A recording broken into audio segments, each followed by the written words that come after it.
Jay is on his way home to Montgomery, Alabama. Don't forget to say hi to your parents, okay? Tomorrow is Mother's Day, and his whole family are looking forward to seeing him, especially his mother, Susan, who dotes on him. He is a wonderful child. I could not have asked for a better son. He is perfect in every way. Jay checks the board for his flight, ValuJet 592, due to leave at 1 o'clock. He's there in plenty of time because security is especially tight at the moment.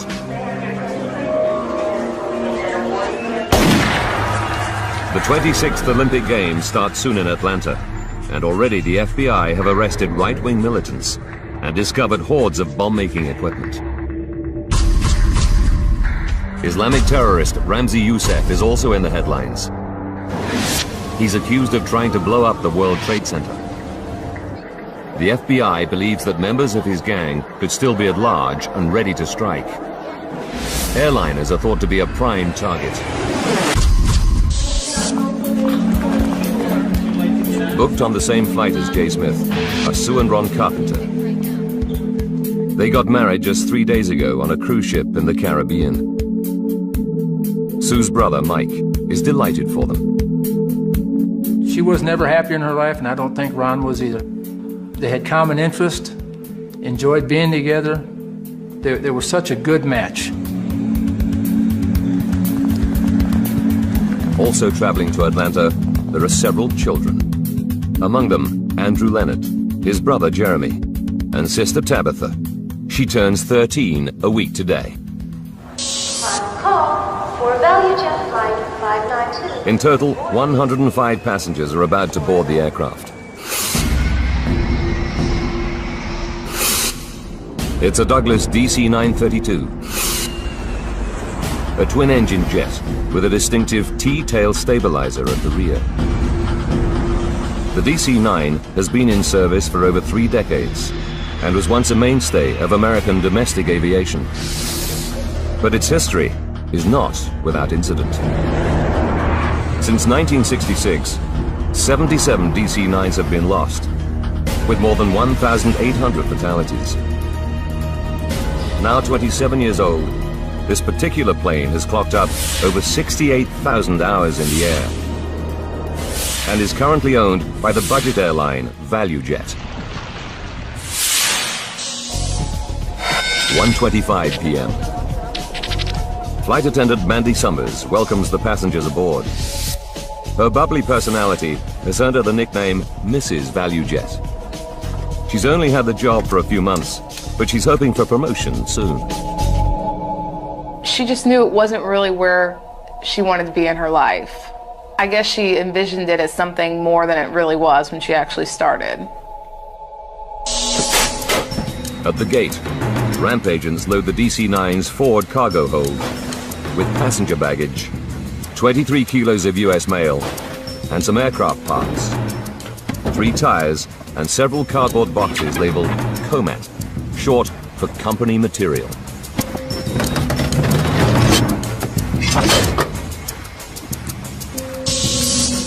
In the cockpit this afternoon is Captain Candlin Kubek. All right, Richard, how about a before-start checklist? She has 2,000 hours flying time on DC-9s. And within ValuJet, she's famous for her dedication to the job.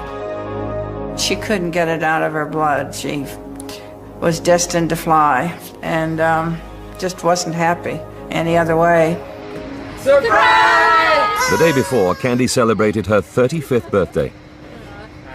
Her crew threw her a surprise party on board the plane at Dallas and wanted her to go line dancing. But typically, she refused. She said they knew better, that I will never go out the night before a flight. 1:30 p.m. And the aircraft is 30 minutes behind schedule. There have been some minor mechanical problems. The jet's autopilot isn't working properly. A fuel gauge and cabin phone are out, and there's been a fault in the hydraulics backup circuit. Fuel cross feeds? Checking through the systems is First Officer Richard Hazen. He's an Air Force veteran with 20 years of aviation experience behind him. Faulty equipment is not an unusual state of affairs at ValuJet. The carrier sells low-cost airfares using old planes bought from around the world. Its fleet is among the oldest in America, averaging 26 years. And there have been recent incidents. Just under a year ago, an engine exploded on another DC-9 while it was on the runway at Atlanta. 7 people were injured by flying debris, and the Federal Aviation Administration has the carrier under investigation. 1:32 p.m. Opa-locka Airfield, 16 kilometers from Miami International. Daniel Mulhaupt and his friend Rick Delisle get ready for a pleasure flight in Daniel's Piper Arrow light aircraft. 1:41. Mechanics can't fix the autopilot before the flight, so the flight crew disengage it. The other faults are not serious, and the plane is ready to go. Set pressure normal. Captain Kubek and First Officer Hazen go through their final pre-flight checks, preparing for takeoff. 1:44 p.m. After 44 minutes delay, ground control finally clears Flight 592, call sign Critter, for takeoff. For the 592, you're clear to land about Miami 7. Clear on your side? Clear right. All right, clear over here on the left. Now the flight crew begin to taxi the 48-ton plane towards the runway and wait for their takeoff slot. 2:03. 63 minutes after the scheduled departure time, the DC-9 begins to accelerate down the runway. And Captain Kubek gently eases its nose upwards. At last, Flight 592 is on its way. For now, we ask that you just sit back, relax. Lead flight attendant Jennifer Stearns makes the customary reassuring announcement to passengers. Captain Kubek puts the plane into a climb, heading for its cruising altitude of 10,500 meters. Airline 527 departure. Jay Smith and his fellow passengers sit back, relax, and prepare for the 92-minute flight to Atlanta.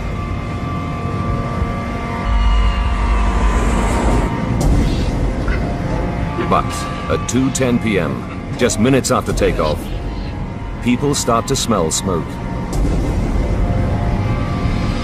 Flight attendant Mandy Summers attempts to reassure the passengers.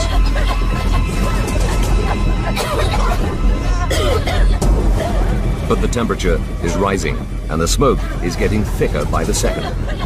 ValuJet Flight 592, with the carpenters, Jay Smith, and 107 other passengers and crew aboard, is in serious trouble. 2:11 p.m., the situation is getting worse on board the DC-9 bound for Atlanta. Smoke is rising from the cabin floor, and it's getting thicker. At the same time, there's a problem in the cockpit. The pilots hear a loud bang on their headphones. What was that? I don't know. They know there's a problem with the plane's electrics because the battery charger has activated, trying to restore power. We're losing everything. Then smoke starts to seep into the cockpit. Critter 592, we need a meter return to Miami International. Turn left, heading 270. Descend to maintain 7,000. What kind of problem are you having? It's clear something is badly wrong. There's smoke in the cabin. 3 kilometers away, Daniel Mulhaupt is at the controls of his light aircraft. He sees a large jet making a turn.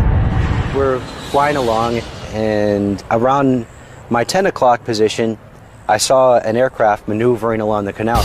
2:11 and 30 seconds. On board the DC-9, Kubek struggles with the aircraft. It seems as if the controls are no longer responding normally. In the cabin, the temperature is rising. Flight attendant Jennifer Stearns bursts into the cockpit. She's desperate to know why the pilots have not lowered the passengers' oxygen masks. We need oxygen. We can't get oxygen back there. Jen, we can't do it. Can't do the mask. The pilots refuse. They realize they're not going to make it back to Miami and desperately ask for the nearest airport instead. We need vectors to an immediate. And critter 592, vector your nearest runway. From his position in the light aircraft, it's obvious to Daniel Mulhaupt there's a crisis unfolding before his eyes. This guy is out of control. 2:13 p.m. On the canal below, Chris Osceola is out fishing with his uncle Sam Nelson when he sees the DC-9. Hey Sam, look at this plane. The aircraft swoops just a few hundred meters over the two fishermen. I don't see flames, I don't see smoke, the landing gear's up. He's doing some odd maneuvers out here. 2:13 and 34 seconds. On board the stricken plane, the passengers and crew have passed out.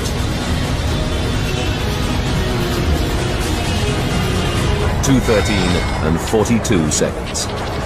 Just 9 minutes and 27 seconds after takeoff. Flight 592 crashes into the Florida Everglades.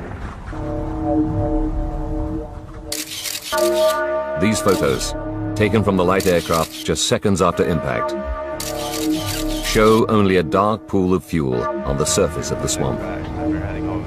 From his plane, Daniel Mulhaupt radios ground control at Miami and tells them he's just seen a plane crash. He stays above the site to help the emergency services locate the spot.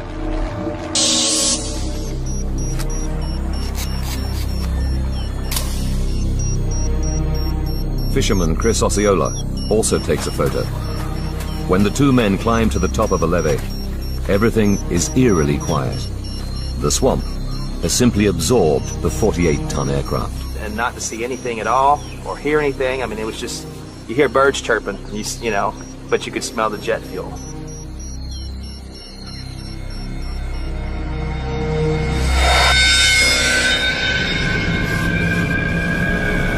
The crash site is 270 meters away from the nearest levee and 14 kilometers from the nearest road. Rescuers can only reach it by airboat and helicopter. They're confronted by a horrifying scene. Sergeant Felix Jimenez from the Miami-Dade Police is one of the first to arrive. As we got closer to the crash site, I could determine that there was an aircraft that crashed, but it was all in very small pieces. Good evening. Well, if you've been with us through the afternoon, you know that there has been a terrible air crash just northwest of Miami International Airport. A ValuJet DC-9 with 109 passengers and crew bound for Atlanta went down in the Everglades at mid-afternoon. As the networks get hold of the story, searches continue to look for survivors until the light fails. It's a hopeless task. We have not so far been able to find any victims, any survivors, any bodies. Within hours, the dreadful news begins to reach the relatives. Susan Smith discovers the terrible truth about her beloved son in a phone call. There was horrible screaming, and I realized that it was my daughter. She told me that a plane had gone down coming from Miami. And at the moment she told me that, in my heart I knew that it was the plane that Jay was on. Jay Smith, on his way home for Mother's Day, has had his life cut short before it could really begin. At her home near Atlanta, Georgia, Captain Kubek's mother, Marilyn, also gets the dreadful call. I really threw myself on the floor and beat the floor in despair. This just can't be true. I'm having a dream, a nightmare. This is not real. Just one of the children to die, Tabitha Leonard, is killed just a week before her 13th birthday. With despair come demands for an explanation. Why did Flight 592 plummet from the sky just minutes after takeoff? Why were two such experienced pilots unable to save the plane?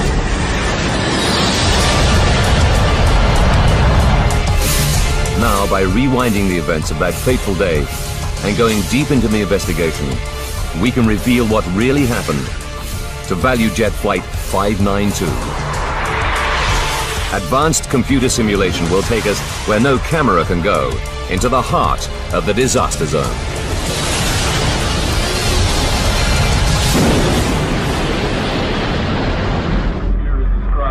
1,500 kilometers to the north, in Washington, D.C., National Transportation Safety Board expert Greg Feith watches the news from Miami. He's led 2 major investigations for the Safety Board before, but he already knows this one will be a uniquely difficult challenge. As I was running around my house packing to leave and having all the TVs on and they were showing aerial views of the accident site, all I could wonder as an accident investigator is how am I going to conduct this investigation when I don't see any visible wreckage? As Greg assembles the Safety Board's rapid response team, an NTSB official captures the scene with a home video camera. Just 2 hours after the loss of Flight 592, they're en route to Miami and fly over the crash site on the way. It's a sobering sight. Definitely not a lot of anything out here. With over 800 DC-9s in service, finding out just what happened is a matter of urgency. But with a crash site like this, Greg knows he'll have to build up a picture of what happened, piece by painstaking piece. All the information that you get, all the evidence that you develop is equal until such time is that the storyline, the facts support a particular storyline. The hole in the swamp is 40 meters long and 12 meters wide. Wearing special biohazard suits to protect them from spilt aviation fuel, searchers walk shoulder to shoulder, combing the murky water. But the swamp proves almost impossible to penetrate. Beneath the water lies a thick layer of matted vegetation. Sawgrass cuts and tangles the searchers as they try to move forward.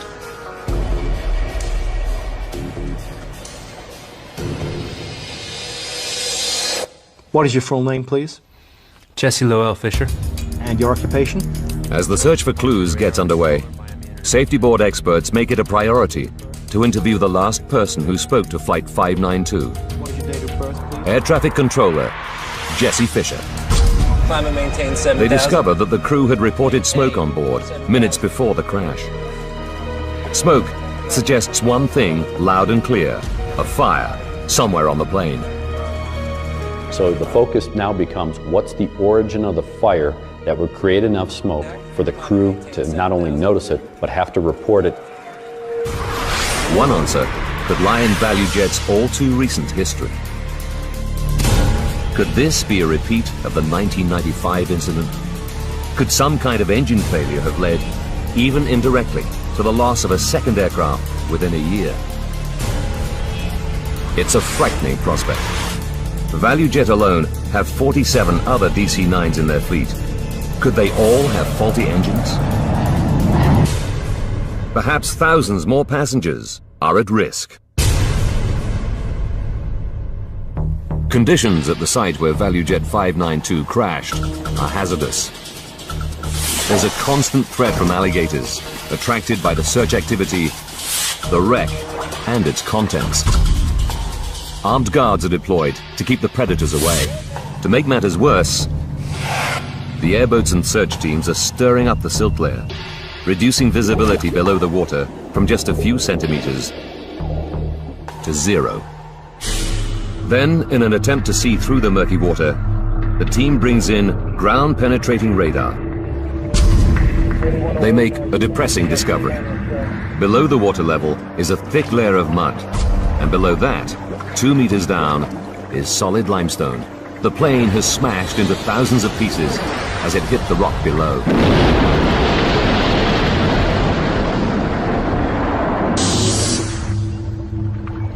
The team starts to piece together all the recovered debris at nearby Kendall Tamiami Airport, where Safety Board specialists will examine it closely. But early analysis of the engine wreckage offers little hope of an easy answer. Plane debris, sawgrass, and swamp mud have become buried deep in the engine casings. Greg Feith knows that this is only likely to happen if they were working normally on impact. While he can't rule out some sort of engine malfunction, it's looking less likely as the cause of the crash. Solving the mystery will require all the experience the NTSB have to offer. So senior board members like John Golia, a DC-9 expert, are drafted in. Even for him, the huge loss of life is hard to accept. You still feel the pressure on your emotions, knowing that 110 people have died right in this area where you're working, where you're recovering pieces. And it does eat on you. For all the investigators, the search for clues is a grim task. Every time I went out to the accident site, knowing that there were a lot of children on this flight, and you see the remnants, it was very emotionally, it's very heart-tugging. It was very, very difficult every single day.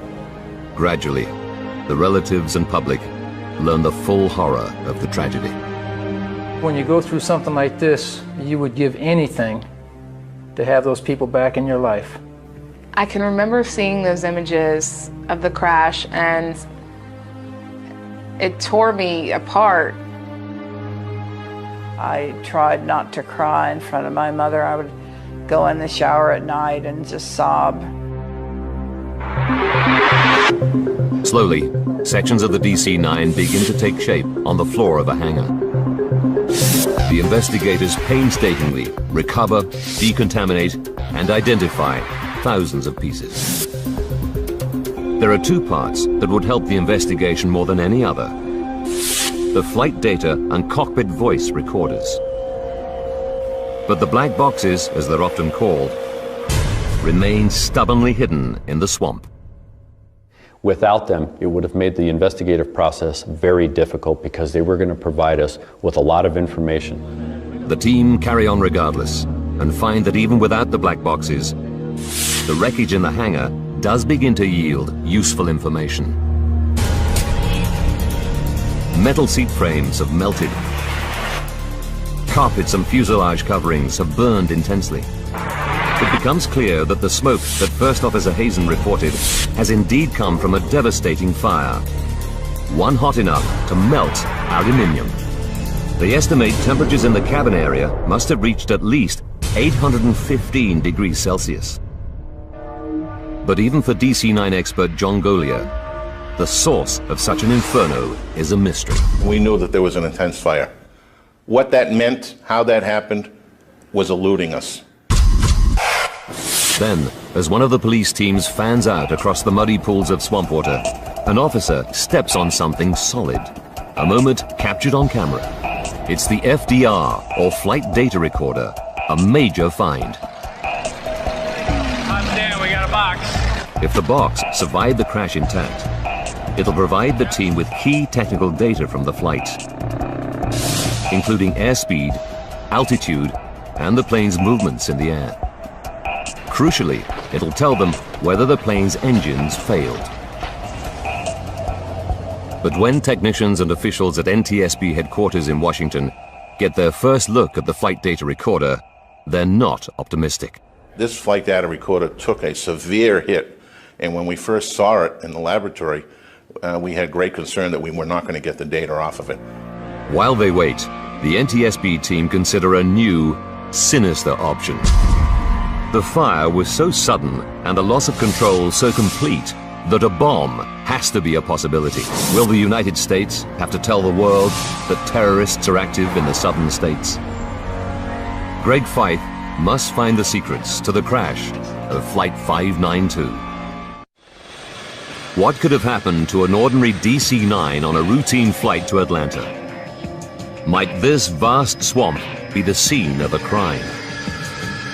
One of the things that we need to identify is whether this is a pure accident or an intentional act. If it's an intentional act, that means it's criminal. Islamic extremist Ramzi Youssef is awaiting trial for the first bombing of the World Trade Center and plotting to blow up American planes. But although Youssef is no longer at large, other terrorist cells continue to present a threat. in this period of time, we also had a new element to be concerned with, and that was the continual intelligence briefings that we had been receiving about threats to aviation in the United States. Robert Starr, leader of a group calling itself the Militia at Large of the Republic of Georgia, was arrested 2 weeks ago. Seized as part of the operation were dozens of pipe bomb components. With the Olympics so close, a major airline bombing would be just the type of attack needed to spread fear and anxiety at the Games. Working closely with FBI agents at the scene, investigators send samples of debris from the crash crater to an FBI lab. There, they'll be analyzed for traces of explosives. It's a tense time for the investigators, but then comes a major step forward. After hours of delicate work, the NTSB's analysts have managed to extract the data from the damaged flight data recorder. The evidence is stark. The aircraft seems to have been suffering multiple mechanical and electrical failures for over 2 minutes. Even the FDR itself seems to have failed about 55 seconds before impact. But the safety board can now finally rule out engine failure as the cause of the disaster. The performance data on the FDR showed us that the engines were running. So far, they know there was a fast-burning and very hot fire, and that the engines seem to have been functioning on impact. But they have little else to go on. There are still many mysteries about Flight 592. If only they can find a second black box, the vitally important cockpit voice recorder, they might find the missing clues they so desperately need. The flight data recorder won't tell us what was actually happening in the airplane. The cockpit voice recorder could give us a clue as to what the origin of the fire was, because the crew would have been talking about the things that were taking place. As the salvage teams continue to search the swamp, the investigators look for clues elsewhere. They know that ValuJet is under investigation over its poor safety and maintenance record. There were problems with this ValuJet operation virtually every week before the accident. There was a real concern that was ValuJet shorting on maintenance. Were they doing things in the interest of money rather than safety? That was a very big concern throughout the process of this accident investigation. Greg and his team examine the plane's recent fault history. Can they find the answer to the crash here? Sure enough, they discover the DC-9 did have several problems prior to takeoff, and that the plane had been delayed as a result. They find that the plane's autopilot had been malfunctioning for 2 days. The pilot's log states that when engaged, it made the plane pitch up and down. Mechanics tried to repair it, but failed. So 592's crew followed standard procedure and flew in manual mode instead. The team also discovered that the fuse for the hydraulic backup system blew, but this time mechanics did manage to repair it. Although it seemed a promising lead, they can find nothing in the maintenance log that explains the crash. It was clear that singly or collectively, none of those would have caused a fire on the airplane. Then, the results come back from the FBI lab, and the investigators, the organizers of the Olympic Games, even the federal government can breathe a sigh of relief. This was not an incendiary type device or an explosive type device. That put the fear aside for us as investigators that we were going to be looking at it from a different perspective. They can now rule out a terrorist attack as the cause of the crash. But Faith is still no nearer to solving the mystery. Finding the cockpit voice recorder, or CVR, is still their best hope in the search for the cause of the disaster. By Sunday, May the 26th, the search has been going on for more than 2 tough, frustrating weeks. Today, the search party is 1 man short. So Sergeant Jimenez the policeman who'd been one of the first on the scene after the crash volunteers to go back into the swamp. The search was very difficult. It's 80 and 90 degree weather, high humidity. Almost every day we had thunderstorms and we had to evacuate the crash site. Finally comes the break everyone has been hoping for. I said a very short prayer, and as soon as we resumed the search, I stuck my probe in the water, and I knew I had hit metal. I reached down, followed the probe, and pulled out the CVR. It's not just the policeman's prayer that's answered. It's also a major turning point for the team. The voice recording gives the investigators a chilling insight into the last moments of the crew. First, they discover that Captain Kubek and her co-pilot Richard Hazen knew they had a problem at 2:10 p.m., 6 minutes into the flight, when they heard a strange noise on their headphones. What was that? I don't know. We got some kind of electrical problem. Then the plane's battery charger kicks into life. Battery charger's kicking in. We're losing everything. It's another clue. The battery charger would start if there was a loss of electrical power. Could an electrical fault have caused the fire? After all, the DC-9 was 27 years old and carried kilometers of cabling.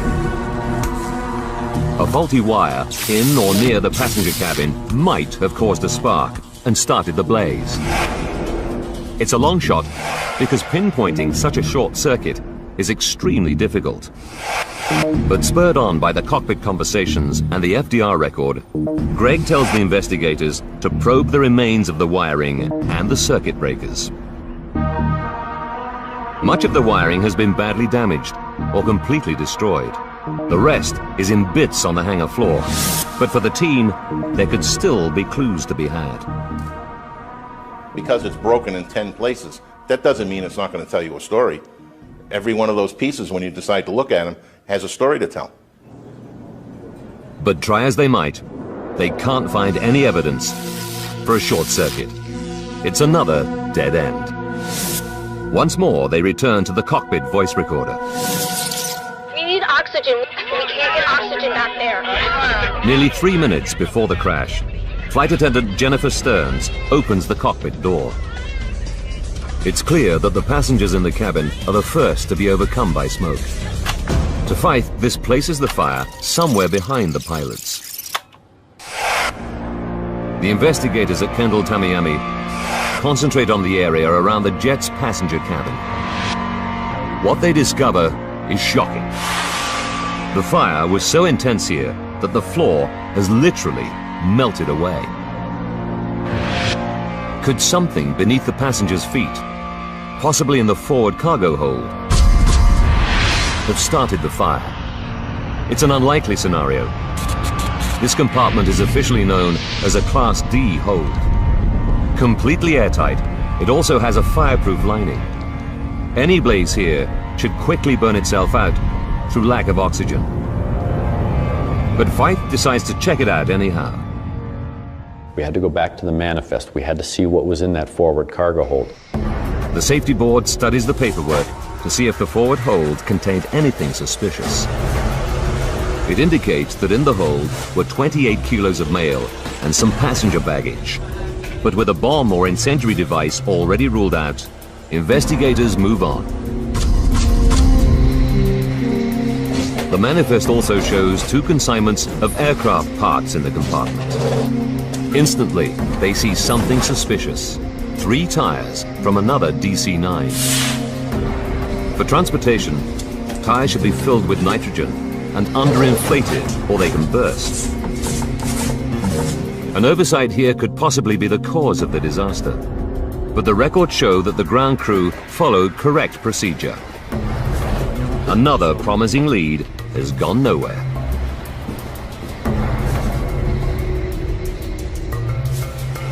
The shipping ticket also lists 5 cardboard boxes full of parts labeled oxygen canisters loaded in the hold. At first, Greg and his team have no concerns. They think they're empty steel oxygen cylinders as fitted to many different kinds of plane. But then, the whole investigation takes a dramatic turn. These are not simply oxygen cylinders. In fact, they're chemical oxygen generators. Small metal canisters containing a volatile and potentially hazardous mix of compounds. Investigators are horrified. That changed the whole complexity and complexion of the investigation. When installed, the generators supply oxygen for passengers in an emergency. They're attached to a face mask with a thin rope that connects to a firing pin. If passengers pull down on the masks, the pin is released, starting a chemical reaction which produces oxygen. During use, the generator's surface temperature can reach 260 degrees Celsius. Could the spare generators housed in the hold have somehow activated and burst into flames? There's just one problem with this theory. The shipping ticket lists all the generators as empty, so they couldn't have been hazardous. Or could they? Investigators interview staff from ValuJet's maintenance company, Sabertech, based in Miami. They discover that the generators in the boxes on board Flight 592 had been removed from 2 McDonnell Douglas MD-82 jets because they were out of date. The rules for disposal are clear. They should either be activated and disposed of properly, or made safe by fitting small safety caps over the firing mechanism. Sabertech produces work cards confirming that the generators were properly dealt with. But then comes a remarkable discovery. Salvage teams recovered 28 of the generators from the swamp, 18 almost intact. Greg and his team examined them carefully. To their amazement, they discover that 9 of the 28 show signs of activation. At least some of the oxygen generators could not have been empty as the shipping ticket said. When they question the Sabertech workers further, they admit that they did not fit any safety caps on the canisters. They just duct taped the cords round the metal canisters or cut them and stuck the ends down with tape. Then they signed off the work cards, even though the correct procedure hadn't been followed. Finally, a stock clerk packed them loosely under a layer of bubble wrap. I couldn't understand how the process could break down so substantially, and the carelessness that originated on the shop floor could escalate to getting these oxygen generators on the airplane. But so far, it's only a theory. Greg and the team don't know for sure whether an activated generator could produce enough heat to start a fire.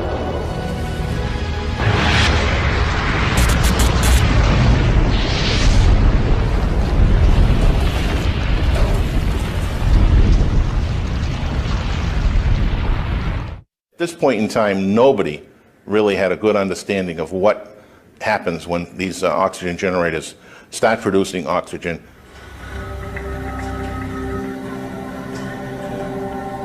The NTSB embark on a critical experiment.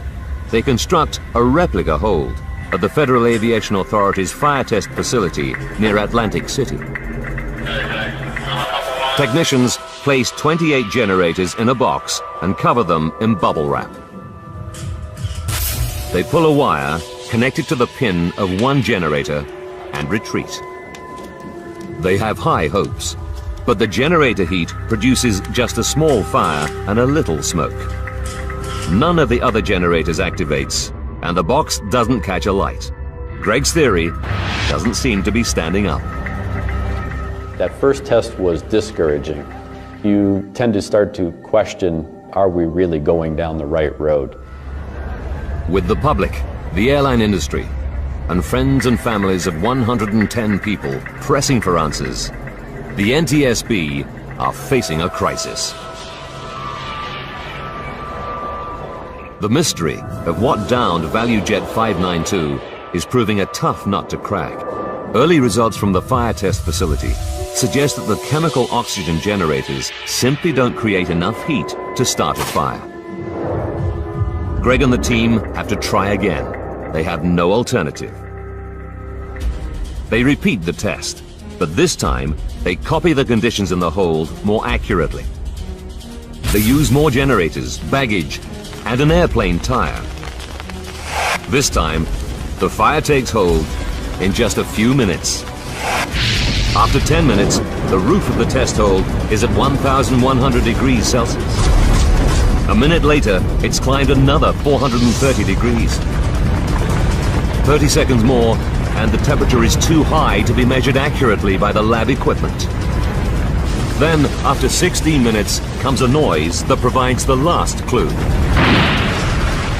The tire in the recreation of the hold has burst. The oxygen generators did have the capacity to start and sustain a fire. You have 144 little blowtorches in essence, and the intensity of the heat escalated from what we found in post-accident testing to over 3,000 degrees. Investigators now know the critical chain of events that led to the crash of Flight 592. They know why a fire started on board the plane, what fueled it, and why the pilots lost control of the aircraft, leaving everyone on board seconds from disaster.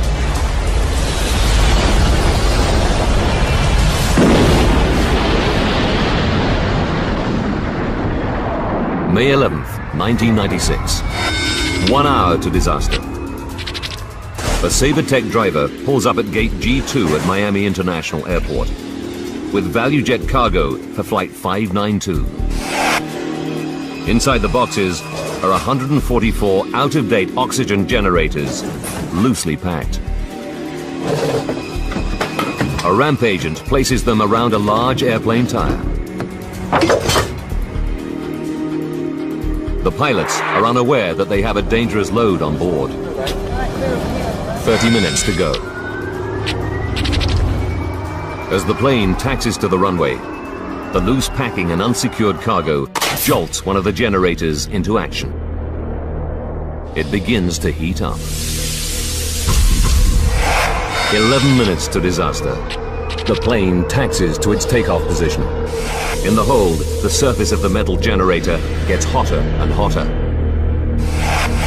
Soon, the heat ignites the cardboard box and bubble wrap, and the blaze begins. 10 minutes to disaster. Flight 592 takes off from Miami Airport. Even though the hold is airtight, the fire is now blazing fiercely, sustained by the oxygen produced by the generators. 3.5 minutes to go. The sound heard by the crew is one of the tires in the hold bursting, just as it did in the lab test. The battery charge is kicking in. We're losing everything. The battery charger can't help the stricken jet, as the fire is consuming everything in its path, including the control cables that run to the rear of the plane. Captain Kubek begins to lose control of the aircraft. Temperatures in the hold have now reached more than 1,650 degrees Celsius. In the cabin, passengers are becoming desperate as they choke on the toxic fumes. We need oxygen. We can't get oxygen out there. Flight attendant Jennifer Stearns rushes into the cockpit, but the pilots refuse to drop the masks, knowing that oxygen would only make the fire worse. 1 minute from disaster.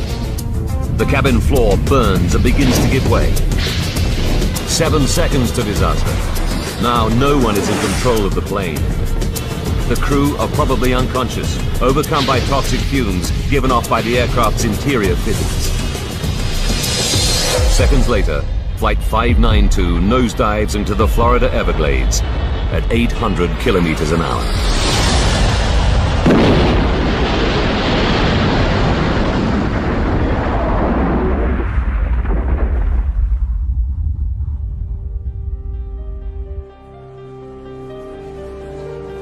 Nearly 3 months after the crash, relatives hold a mass funeral for 48 of the victims, whose remains are interred together.